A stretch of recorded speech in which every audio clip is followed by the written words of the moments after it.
Hello, everybody, and welcome to episode 12 of the Get Out of Your Comfort Zone series.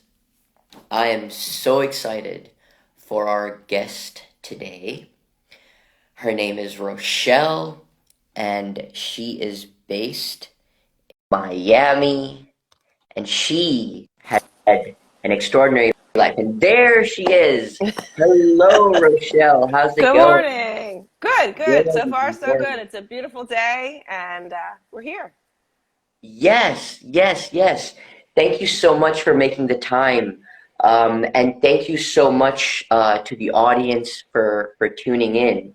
Um, I would love to begin by introducing you, taking a few minutes to introduce you, if that's okay. Sure.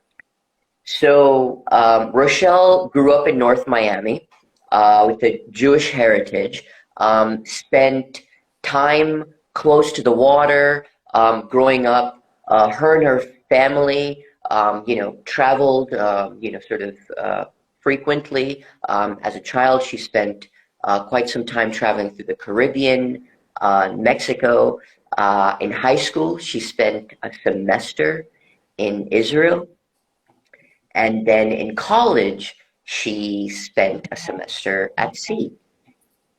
And basically, she was very entrepreneurial from a young age and went to school half the day and worked half the day as a result of this program that she had at school.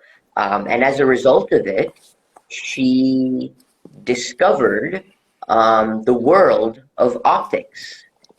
And basically, as part of having her first job in high school at the age of 14, um, she started working in this optical store back before the world of lens crafters and these like very commercial corporate chains, and went through a lot of grunt work. She learned the business from A to Z and found passion in it. Fast forward, later in high school, she had an accident and with a FedEx truck, and as a result, It's got actually in some money. college. Oh, it was in college, um, and got some money as part of a settlement, and basically ended up using the funds from the settlement to start a business with her colleague at the time. Not only that, she went to college while running her business. She started with one store and then expanded to three stores, and served clients like Julio Iglesias, Madonna, and Whitney Houston, and obviously became fairly successful fairly early, in life, while her friends were, some of her friends were still in law school. So, how does that sound for an introduction? Is there anything else that you'd like to add, Rochelle? No, that was pretty good. I went to FSU, and as you said, I worked in the optical stores every opportunity that I had. As a kid, I learned, they thought they found a real worker bee to do all the grunt work and the polishing and the cleaning of the machines and cutting and all that kind of stuff. And it turned into something that became a passion of like an artistry for me. So when I would go into an optical store and I would see people's glasses, I knew I could literally change the way the image, the look, I even had a program once where people would, because our glasses were quite expensive. So I would tell them, look, don't ask me the price. Let me create a look for you. And if you don't love it, if it doesn't change your life, you don't have to pay for it. And I did that for a lot of people, and literally people would send me flowers. I mean, I still 20 years later have people calling me asking me for advice on frames. Will I go shopping with them? Will I help them? And it was a very unusual and unique experience, and I loved it. Wow. Thank you for sharing that. So basically, before we get into it, would you like to share with the audience the story of how you and I met? Sure. We were at a birthday party, and it was over food. I believe I was creating take home packages for people towards the end of the party, and I was mixing up all the different foods that were left over so it didn't go to waste. And I was asking. We started talking about what you were eating and what had you tasted this and had you tasted that, and somehow it blossomed into this experience and this friendship. And you just never know from where friendships form, and in every opportunity there is a rose. So this is our Yeah, rose. yeah, yeah. Fantastic. So, Rochelle, getting back to it, you know, in some ways, as the introduction pointed out, you were leading a picture perfect life. And, we sort of have advertised today's episode as somebody who's a solo traveler who's traveled the world. So, what happened, Rochelle, that was so monumentary in your life that changed the trajectory so much? Because it sounds like you were headed very much on a trajectory of entrepreneurship and success in that way. Absolutely. Yes, I did have people used to call. I did also get married quite young, and we were like the Barbie and Ken. We had a beautiful home. I had this very successful business. My husband was also quite successful. We were living the dream. And one day, my father, who was my best friend and just the light of my life, was diagnosed with 10 days to live. And I can't explain to you the shock level of that, hearing those words. And he had a untimely passing, and before that, I spent quite a bit of time trying to help him and save him and find a way to let extend his lifetime. And during that time, I spent a lot of time away from my business. We also had a hurricane at that time. Hurricane Andrew came and devastated a lot. Oops. And we had just a big, a lot of things happen. Mm, And when my father passed away, I was obviously consumed with grief. And mm, I came back to my business, my life, and my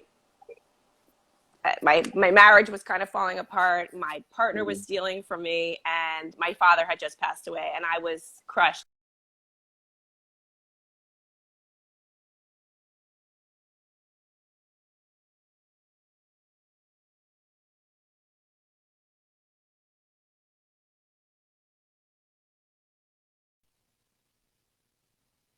through a meal. Even I would be out for dinner with a friend and having a good time, and somebody would come up to me and say, "Oh, I'm so sorry about your father. Oh, I can't believe what happened with the business." So through a big lawsuit, I was having my partner investigated, and I was forced to not go into the business for 6 weeks. We Mhm. had a litigator come in, and forensic accounting coming in, and they said neither one of the partners could come in. And so I thought to myself, what will I do for 6 weeks? How will I spend 6 weeks without, going into my business? So my brother was living in Australia at the time, and I decided to go visit him. Mm. And I flew over, and I spent the first few days with him, and he was like, "Okay, I got to go back to work. You're on your own." I said, "What do you, on my own? What do I, 6 weeks? I'm here for 5 more weeks. What do you mean?" He's like, "Just go out just walk around, and, you'll see like tourist agencies, and you'll find activities, and you'll be fine." I had never done anything on my own ever before. And so I was not going to be, I said, "Okay, I'll go walk around." And I wandered around for the first day or so and saw a couple of places, and I saw an interesting spot. And I went back the next day, and it was like a cafe, and a lot of people were there, and there was all kinds of posters and activities and fun things. And I thought, okay, let me go check it out. So I went in, started asking some questions, and there was a bunch of nice people, and they were doing some shots. And so I joined in on the celebration of whatever it was. And suddenly I was amongst a group of people that were hugging and nice. I didn't know these people. Why were they touching me? And I'm like, ah. And And we just all started talking, and I realized that this cafe was attached to something that was called a youth hostel, which I had never, I didn't know what that was. And these people were all backpackers and traveling the world. And the term backpacker to me, made me think of this homeless people at the bus stations back at the Greyhound in Fort Lauderdale or whatever. I had no idea that a backpacker was, this incredible person that was experiencing the world on their own terms. And so I listened to these people, and I went back the next day and saw these girls again. And they invited me I told them what was going on and that I was here, and my brother was just deserted me, and what was I going to do? And poor me, and they were like, that's amazing. Now you have the opportunity to come with us. So I said, okay, I'll come. And they were getting on this hop on, hop off bus. And I said, okay, I'll do it. I go home to my brother, all proud of myself. Like, I have a plan and I'm going to go do something. Ha, ha, ha. I'm going by myself, and bye. I'll see you later. And again, this was the time before phones. There was no cell phones. There was no internet, so there was really no way for anybody to communicate. If, God forbid, I was killed, nobody would know about it for weeks. But I went, and we got on this bus, and I wheeled up the next day with my fancy rolling to-me bag and my cute hair and my matching scrunchies and my socks. And I was like the Private Benjamin of the backpackers. And everybody else was like in gray and khaki and grungy. And I was like, hi. And I realized immediately that that was not like the way to behave. I was like, I was going to have to alter my, like my.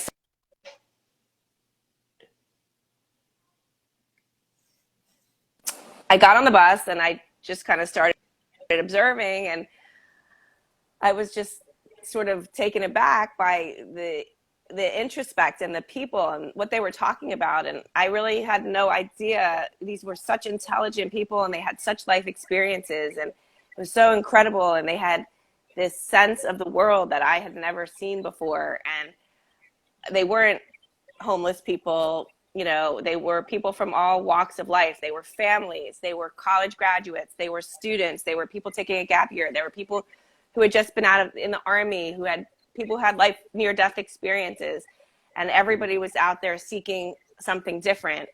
So we get to our first stop, and I don't see any hotels, and I'm like, where do we go? And she's like, oh, you go into these little houses. And I thought, why do they all have toilet signs? Toilets on every house has a toilet sign. And I said to my friend, do they go to the bathroom in these houses? And she's like, no. Why do you say that? And I said, because it says toilet on all the houses. She says, that says to let. That means to rent. That means that those are houses that you can go to and they'll let you sleep in their rooms. I'm like, what? So we go into one of these houses, and sure enough, they have these rooms with bunk beds, and they're shared rooms, and you go in, it's about $2. And you go in, and they have a kitchen and bathrooms and beds, and it's fun, and community, and that's it. It's $2, and you sleep, and you're safe, and it's wonderful. And that was my first night of experiencing that kind of a lifestyle. And I continued on with these girls for about 4 weeks. We went all through Australia. We went to the Great Barrier Reef. We went everywhere. And on the trip to the Great Barrier Reef, I met a girl that was what you would consider like an emo kind of girl. And she ended up being my roommate because I was the only one that was a certified diver. I went on a different trip than the other girls that I had been traveling with. And this emo girl, who was definitely someone that I would have never interacted with in my normal life, she was really silent. She had like these weird braids all over her hair and black, makeup, and just odd. And she was just always looking at me. And I got up on the deck, and I'm chatting with all the people on the ship and talking about how great I am and, my business and my successes and everything. And one day she and I were up on the deck alone, and she kind of cornered me. And I really credit her. I thought she was a little bit of a warlock, but I do credit her with changing my life, because she kind of cornered me and said to me, you think you're so, great. You've done so much. She's like, why don't you write down all the things that you've done? Write them down, and let's see. I'm going to write down who I am, and you write down what you've done. So I write down, I'm busy writing, I'm an optical and my stores and my success and how I've done this and how I've done that and that. And she takes my piece of paper afterwards, she reads it out, and she's like, wow. And then she holds it up and she takes a lighter and she burns it. And I'm like, what are you doing? She's like, okay. She's like, that's all gone. Now who are you? I was like, what do you mean? She's like, if you can't talk about any of that, talk about you. And I really didn't know how to answer her. And then she grabbed me by my face and she wrapped this bandana around my head. She's like, what's your favorite color? I was like, purple. She goes, why? Why is purple your favorite color? I was like, because I like it. No. She's like, cover yourself in purple, drown yourself in purple. And what does it make you feel? And I honestly couldn't, I had no idea what she was talking about. It was scaring me. And she just kept doing this until I finally started to cry. And then she took my blindfold off and she said to me, you have to figure out the answers to those questions. Then you'll know who you are. And I was like traumatized, honestly. But I couldn't stop thinking about her and I couldn't stop thinking about that experience. And we continued our trip and I continued the next few weeks and I went home and I couldn't stop thinking about answering those questions. And I went home and again, people started going, oh, I'm so sorry. And at that point I had the opportunity, my accountant for the business, I had the opportunity when we were going to court to win this case and win my businesses back and sue and get money and retributions and all of those things. But my accountant gave me some good advice and he said to me, you're very young. You've done so much in your young life already. You could do all of this again if that's what you want to do. But if you take all of this, this is it. This is going to be what you do for the rest of your life. Imagine, is this what you want for the next 40 or 50 years?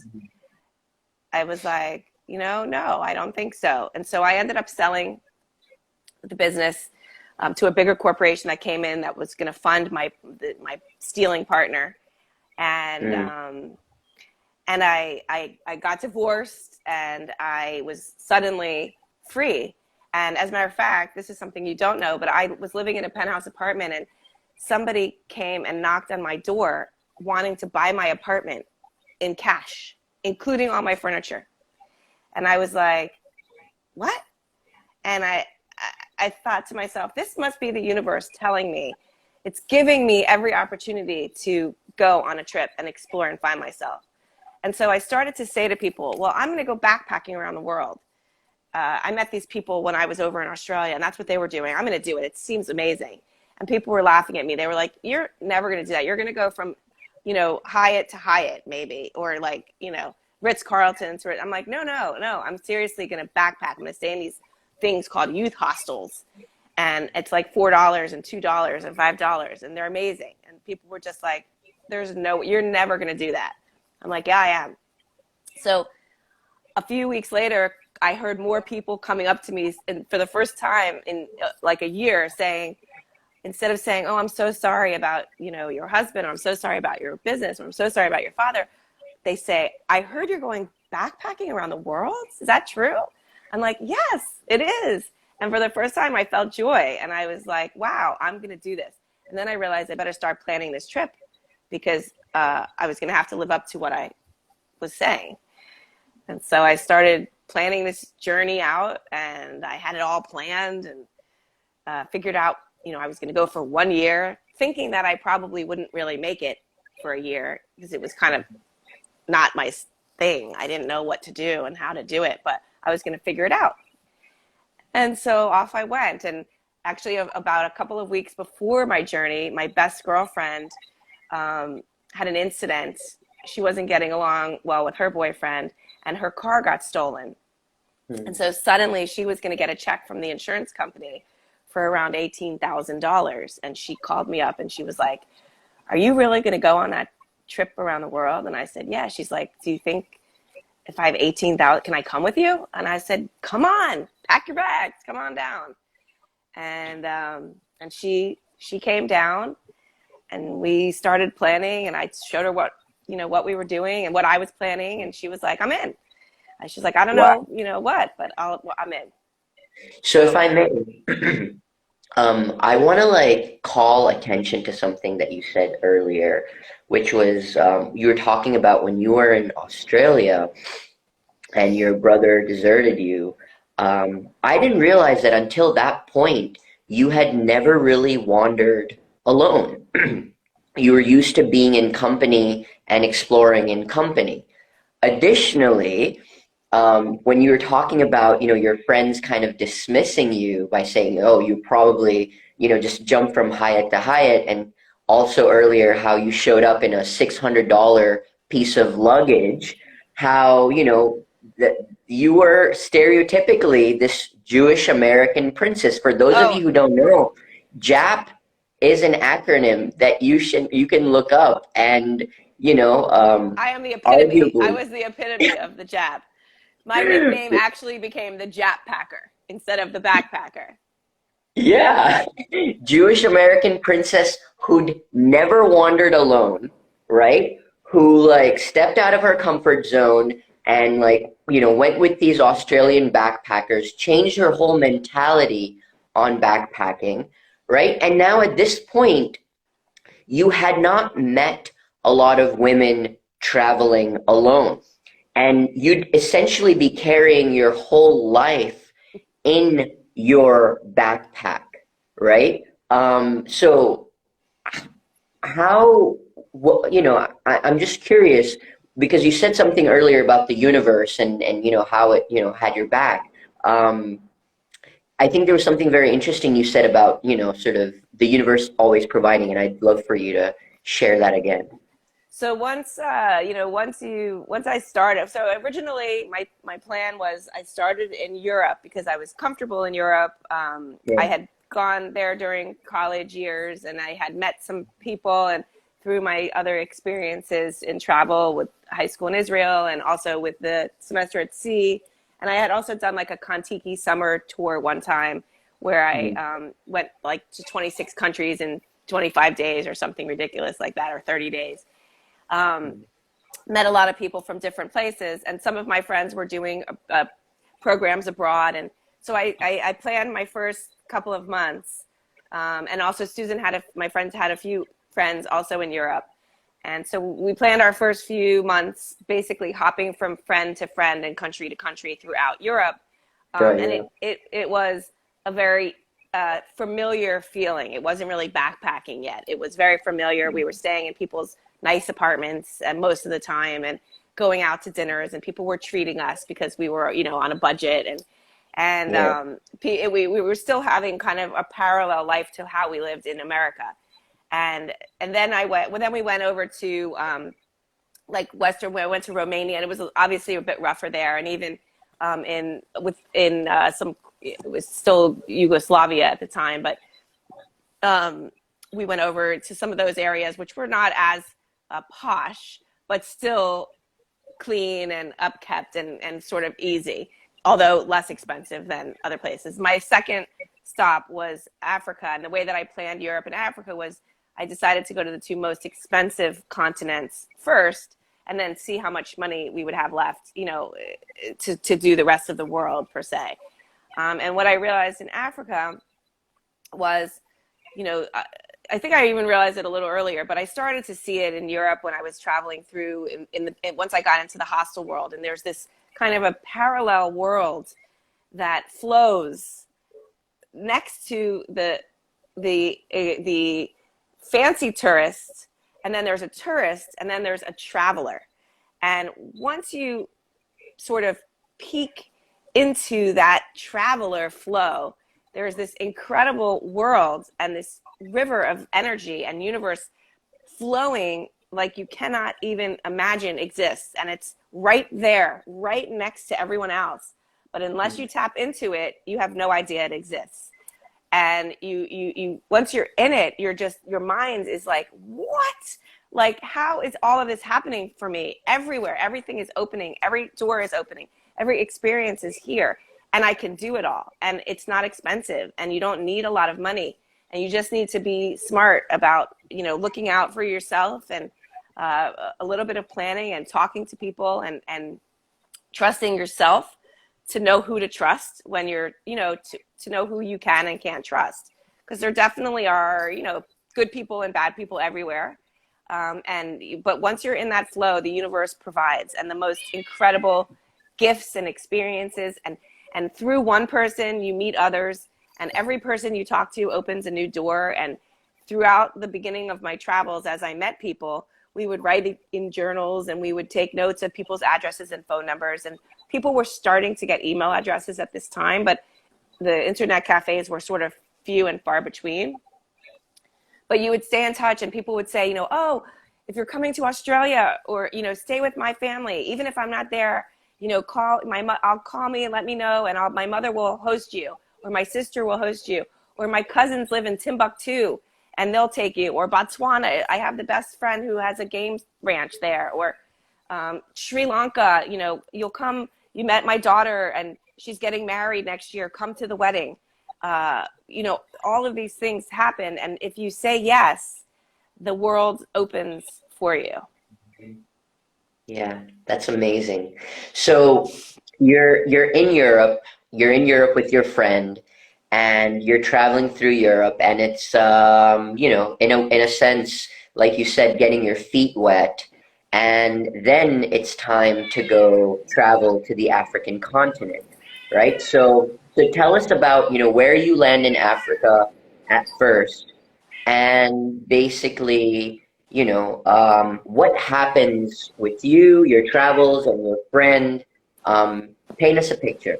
So I have a super funny story that I actually forgot to mention to you earlier. But Yeah. when we first got to Africa, Uh-huh. we flew in a very peculiar manner. But when we left, and we flew from we had a pit stop in Malaysia, and when we got there, there was the first flight out of this brand new airport in Kuala Lumpur. So we had to our luggage got tagged and whatever. We were going to Cape Town, and it was winter.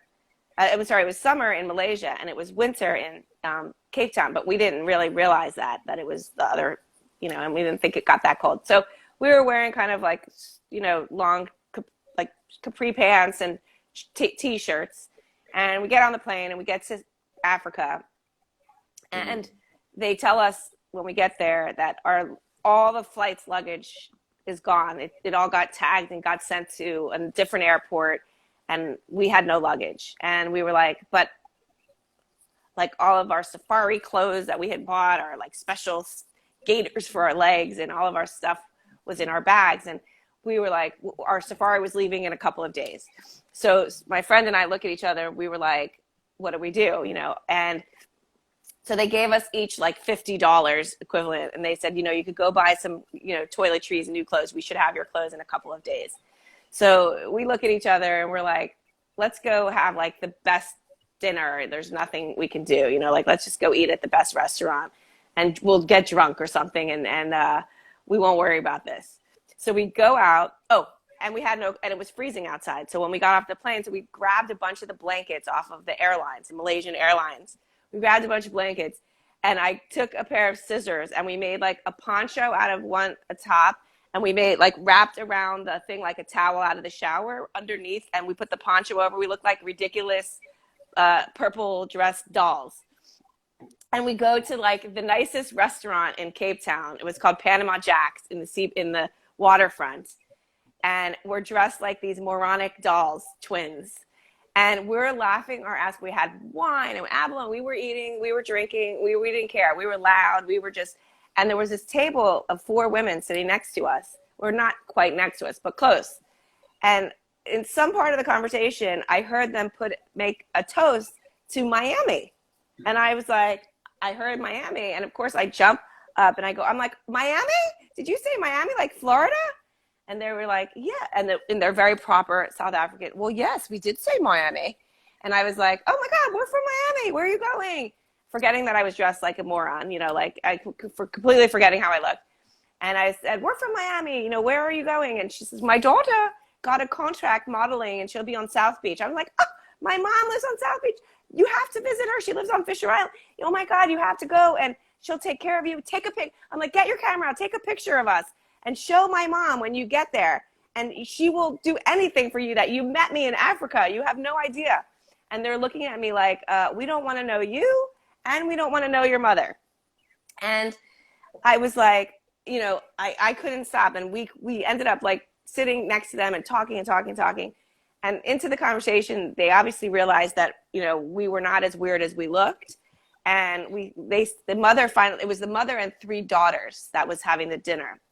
And the mother says to us, she's like, I must ask you. She's like, we noticed the attire that you girls are in. She's like, what's up with this attire?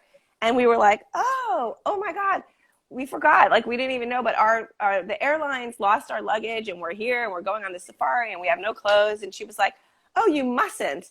And she and one of the girls gets up from the table and they go out. I don't know where they go, and they come back and they had all these bags. And we were like, you know, she's like, actually, she's like, the girls and I spent the entire day frivolously shopping for nothing that we needed. She says, you girls need all of this much more than we do. And she was giving us all of the stuff. She's like, you're about the same size as us. Take it. And we were like, no, we can't take your brand new clothes you just bought. Like, no. And so I said, okay, how about this? How about we all go into the bathroom? You guys change into your new clothes and you could give us the clothes you're wearing, your old clothes. So we are all in the bathroom of this fancy restaurant, stripping down, taking off our clothes, trying on each other's outfits, whatever fits you. Oh, that looks good on you. Oh my God, that looks so cute. And we walk out, everybody's wearing different stuff. We no longer have our towels on, our schmatza blankets on. We now have on their clothes and our clothes, and they're wearing new clothes, and we have all this stuff. And it was the funniest thing. I'm still in touch with these people, by the way. They're still very close friends of mine. And they did call my mother in Miami and show a picture of us. And so we did this. And when I told the lady where we were sleeping, she was like, oh no. She's like, you can't stay, you know, there. That's dangerous. I'm like, it's fine. Don't worry about it. And she came and brought us bags of clothes, bags of stuff the next day. And she got on the phone with the airlines and was yelling and yelling. And she ended up getting our stuff back for us.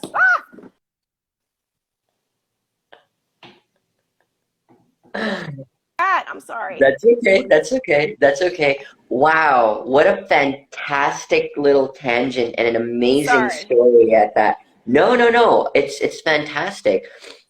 So you're in South Africa, right? And tell us about the plan, you know, to travel Africa, the African continent at that point, and what happens with your friends. So we took this quick, like, first safari that we did was like a backpacker safari. It was kind of introduction to safari. And on that safari it was amazing. And we stayed in tents and, you know, it was kind of rough. But it wasn't horrible. But during that safari, I met these other people that had been traveling all through Africa that had done this thing where you buy one ticket and you could hop on and hop off from Cape Town to Kenya. And so, you know, it was, I don't know, it was like $500. You buy this one ticket which was a lot of money for our budget, but it included as much transportation as you needed you could use it for a year.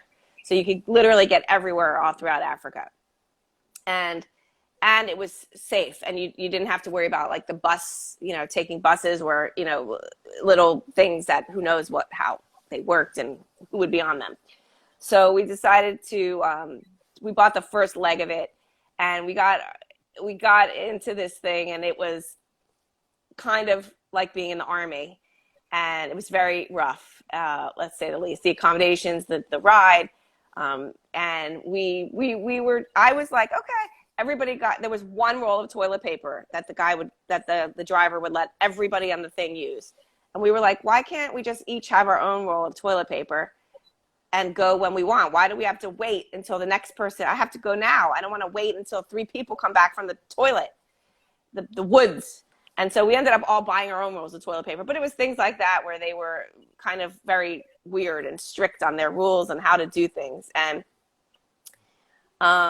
even the food that they were giving us was special.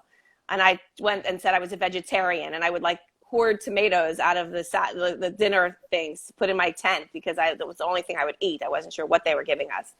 But it was definitely rough, but we got to places that we would have never gotten to. And My friend was not happy with this little adventure, and once we got to Zimbabwe and some of those areas, she was like, "I'm out of here. This is definitely not for me." And so we kind of parted our ways, and she went back and continued traveling elsewhere, and I wanted to do Africa because it was something that I found very empowering. Like every day that I would get through, I felt like I really accomplished something incredible. And the people and the experiences that you heard about there were so magical and so different than anything I'd ever heard or read or seen on TV or magazines. I'd never seen or experienced any of the things that I was actually living and experiencing now. And the feeling of empowerment and independence that I was building in myself was so, it was like a drug almost, like it was calling for me to learn more and to get more and to experience more. And I just couldn't stop. I was sort of like addicted to Africa. And so I spent, we had so many crazy moments and insane, really, moments. We had a moment where we ended up, our car broke down and the driver had to go get walk Before for we days. Oh, before we get to that one, could I interject for just a moment? And when your friend decided to leave, right? Could you tell us about that moment and the internal struggle that you felt? And, how did you deal with that? Was there fear? Tell us a little bit about that time and how you grappled with it and, how you decided to let the journey continue. well, definitely. I was, in the middle of Africa, I was very scared to be on my own because had it been in Europe or somewhere else, I may not have faced the same fear. But because it was so hard, and the reasons that she was leaving is because it was difficult. And then here I am going to be by myself doing that. And I thought, can I do it? I don't know if I can do it. So I did end up going back to Cape Town and meeting up with some people that I had met there that were American living there and some South Africans that were living there. And I talked to them about it. And most of them had traveled extensively through Africa and had some knowledge. And they just said to me, this is it. This is your chance in life to do this. Do it. Just go. And you're going to be okay. And if if you need anything, we're here. We're in Cape Town. It's not like you have to go all the way back to America. You can just come back here if you need to. And so I did it. I went back and I really kind of got into the whole backpacker. I rid myself of all my fancy stuff. I had nothing that was valuable because if you carry stuff that's valuable, you're more likely kind of going to get it taken away from you. So, or you lose it. So best thing is to just have the least amount of stuff that's of value with you and keep moving. And, I went into Angola and Rwanda. I trekked with gorillas. It was, these unbelievable experiences that I couldn't have even dreamed of. I didn't even know most of them existed in the world. And, here I was living it and, incredible, really. And this was over the course of how many months? So once the setback happened and you had that pivotal moment where this American friend told you, no, you can do it, and you made that decision. Once you set out, how long were you on this journey for, up to Cairo and then so on and so forth? How long did that journey last? I spent about a year just After covering that point? Africa. Yeah, I would say that might have been 2 months, or maybe about 10 more months just in Wow. Africa. And so, at some point I realized, oh my God, it's almost a year and I haven't even left Africa. And I can't believe I'm still out here doing this. I didn't even really think I would last for 6 months.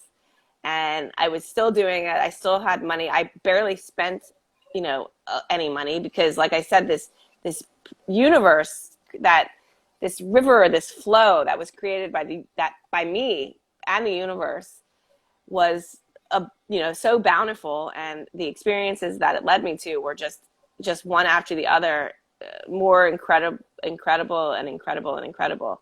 And so, I would do some work on farms, and I would, we worked with injured elephants, we worked with rhinoceroses and lions, and I birthed the lion cub. And, these opportunities that you would have were just staggering. You couldn't believe it, really. And every day I would wake up, I'd be like, this is my life. This is my life. I'm so happy. And for the first time, really, I had really found joy in being me, and not who I was or what I was doing, but really in my soul, it was me and how I was finding really joy and happiness. Yeah, and I just want to point out to the audience that you had 2 months on the African continent, and then you had like this harrowing experience that you didn't know if you were going to continue.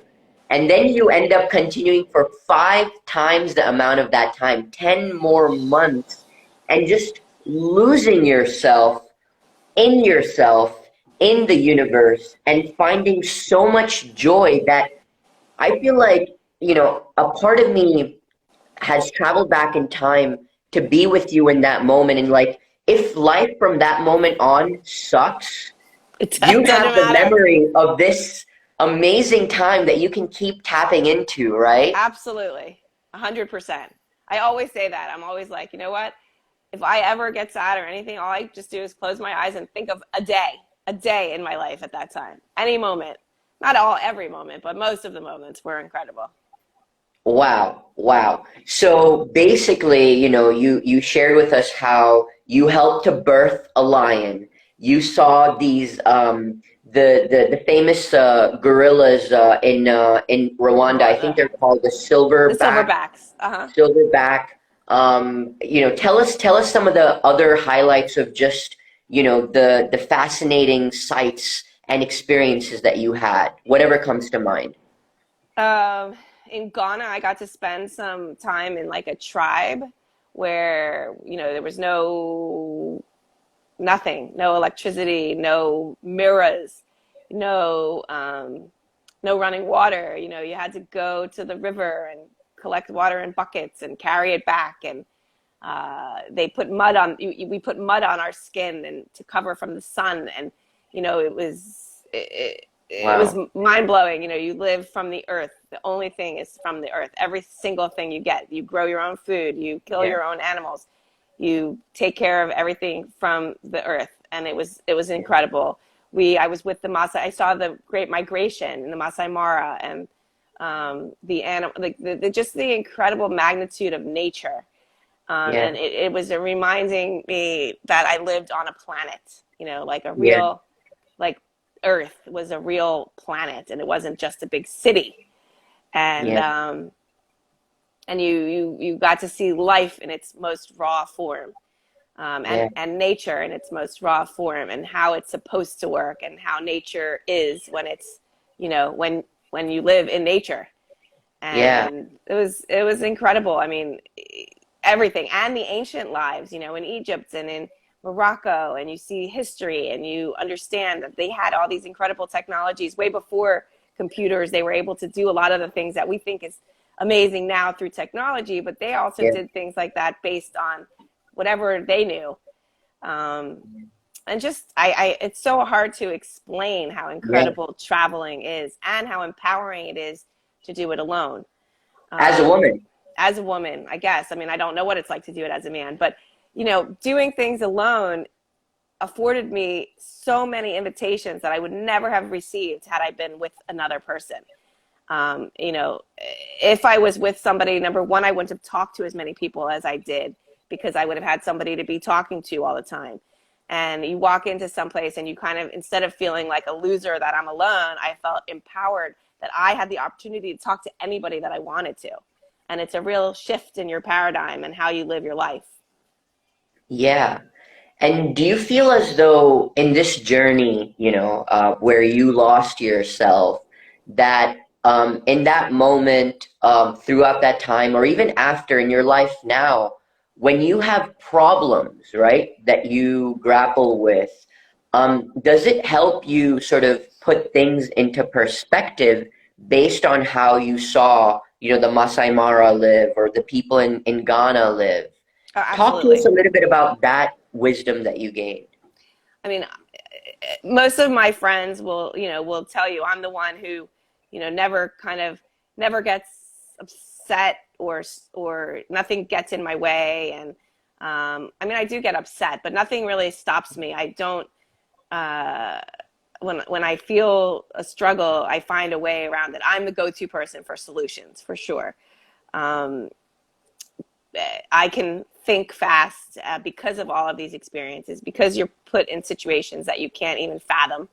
You learn to get out of it or figure out a way around or solve the issue right away. And it is an art, and it is something I think maybe I may have had a little bit of it all my life, but I certainly fine-tuned my execution skills on getting things done. And you definitely learn to problem solve on the go, think out of the box, and you experience there's always a solution, and Earth heals, and you can usually find your solution within yourself. You just have to take a moment, take a breath, look at the situation, assess what's going on, and solve it. Yeah, fantastic. And it's funny as we sort of draw today's conversation to a close. You are a writer as well, right? Kind of, right? And you wrote a poem when you sort of, well, on a few occasions, but you wrote one basically when you sort of came back and to share with your people. And I remember you sort of reciting it to me during our last conversation, and it was so beautiful to hear because I could hear how you had changed and how that experience had changed you as you came back home to Miami to then share this new version of yourself with your friends. Yes, yes. Like I was going to dance to the beat of a different drum. I remember saying that. Yes. Yes. And having the confidence to dance to the beat of your own drum, Yes, irrespective of the world around you. absolutely. Ah, well, I cannot tell you what an honor it is to call you a friend, to sort of, witness this amazing life that you've led. And I know that people who are listening today and who are going to be listening long after you and I are gone are going to be reminded of, sort of the power within that we have to choose to step out of our comfort zone, to embrace opportunity, and to be changed by it. So thank you so much, Rochelle, and thank you so much to our audience for joining. Until the next episode, I wish you infinite love and light. Get Thank out you. there and do it. Thank you. Thank you. Bye. Bye-bye.